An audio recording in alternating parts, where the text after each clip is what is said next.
स्वागत है आप सभी का एलकेबी न्यूज पर। 2024 के लोकसभा चुनाव को लेकर उत्तर प्रदेश में विपक्षी दलों का जो गठबंधन है वो अब अंतिम दौर में पहुंच रहा है।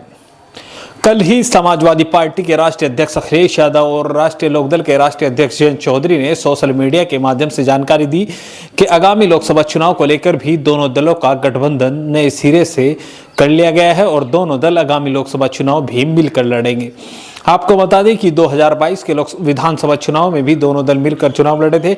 इससे पहले 2019 के लोकसभा चुनाव में भी बहुजन समाज पार्टी के साथ सपा और राष्ट्रीय लोकदल का गठबंधन था, लेकिन इस बार इंडिया गठबंधन में बहुजन समाज पार्टी की सुप्रीमो मायावती शामिल नहीं है और उन्होंने अपने जन्मदिन के मौके पर इस चीज़ का ऐलान भी कर दिया कि आगामी लोकसभा चुनाव बहुजन समाज पार्टी अपने दम पर लड़ेगी, यानी अकेले वह चुनाव लड़ेगी, ना वो एनडीए के साथ जाएगी ना वो इंडिया गठबंधन के साथ जाएगी। इस तरह के ऐलान के बाद उत्तर प्रदेश में समाजवादी पार्टी, राष्ट्रीय लोकदल और कांग्रेस के बीच गठबंधन होना है।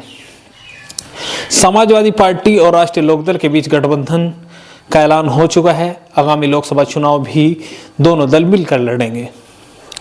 सूत्रों से मिली जानकारी के अनुसार आगामी लोकसभा चुनाव में राष्ट्रीय लोकदल को समाजवादी पार्टी ने उत्तर प्रदेश की 80 लोकसभा सीटों में से 7 लोकसभा सीटें दी हैं, जिनमें चर्चाएं हैं कि 2 लोकसभा सीटें ऐसी रहेंगी जिस पर समाजवादी पार्टी का नेता राष्ट्रीय लोकदल के सिंबल पर चुनाव लड़ेगा। यह कोई नई बात नहीं है। 2022 के विधानसभा चुनाव में भी ऐसा ही किया गया था और समाजवादी पार्टी के कुछ नेता राष्ट्रीय लोकदल के सिंबल पर चुनाव लड़े थे।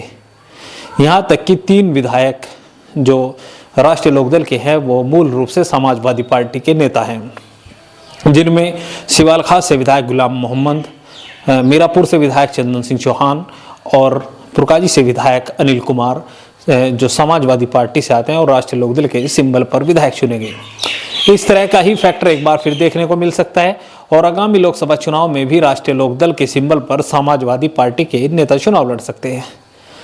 मिली जानकारी के अनुसार 7 लोकसभा सीटों में मुजफ्फरनगर, कैराना, बागपत, मथुरा, बिजनौर और मेरठ, इसके अलावा हाथरस लोकसभा सीटों पर जो विपक्षी गठबंधन है उसमें राष्ट्रीय लोकदल के सिंबल पर चुनाव लड़ा जाएगा। इनमें से 2 सीटों के बारे में चर्चा है कि 2 सीटों पर समाजवादी पार्टी के नेता राष्ट्रीय लोकदल के सिंबल पर चुनाव लड़ सकते हैं।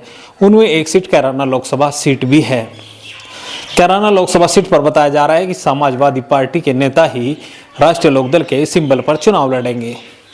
सूत्रों की माने तो समाजवादी पार्टी हाईकमान ने जो आगामी लोकसभा चुनाव के लिए उम्मीदवार हैं उनको संकेत भी दे दिए कि आगामी लोकसभा चुनाव उन्हें लड़ना है और इसके लिए तैयारी के निर्देश भी दे दिए हैं। आपको बता दें कि समाजवादी पार्टी से भी कई नेता दावेदारी कर रहे थे, जिनमें पूर्व सांसद मनोवर हसन की बेटी इकरा हसन, पूर्व मंत्री स्वर्गीय चौधरी यशपाल सिंह के पुत्र चौधरी इंदर सेन और राष्ट्रीय लोकदल से पूर्व सांसद अमीर आलम के बेटे पूर्व विधायक नवाजी सालम का नाम चर्चाओं में था। अब चर्चा यह है कि इकरा हसन ही समाजवादी पार्टी की जो नेता हैं इकरा हसन वो राष्ट्रीय लोकदल के सिंबल पर कैराना लोकसभा सीट से चुनाव लड़ेंगे। हालांकि आधिकारिक रूप से अभी तक कोई ऐसा ऐलान नहीं हुआ है और आधिकारिक रूप से ऐलान होगा उसकी भी जानकारी हम आपको देंगे, लेकिन चर्चाएं हैं और चर्चाओं पर ही हम आपको बता रहे हैं कि किस तरह से समाजवादी पार्टी और राष्ट्रीय लोकदल के बीच गठबंधन हो रहा है।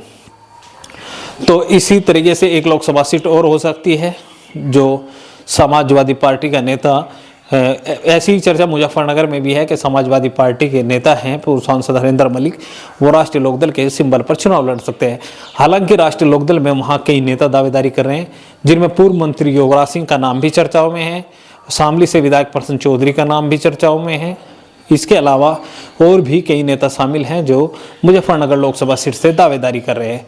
किसको पार्टी हाईकमान मौका देगी यह तो आने वाले समय में पता चलेगा, लेकिन अभी चर्चाएं हैं तो चर्चाओं पर हमने आपको बताया। आगे की अपडेट भी हम आपको देंगे। तब तक के लिए बने रहिए एलकेबी न्यूज के साथ। धन्यवाद।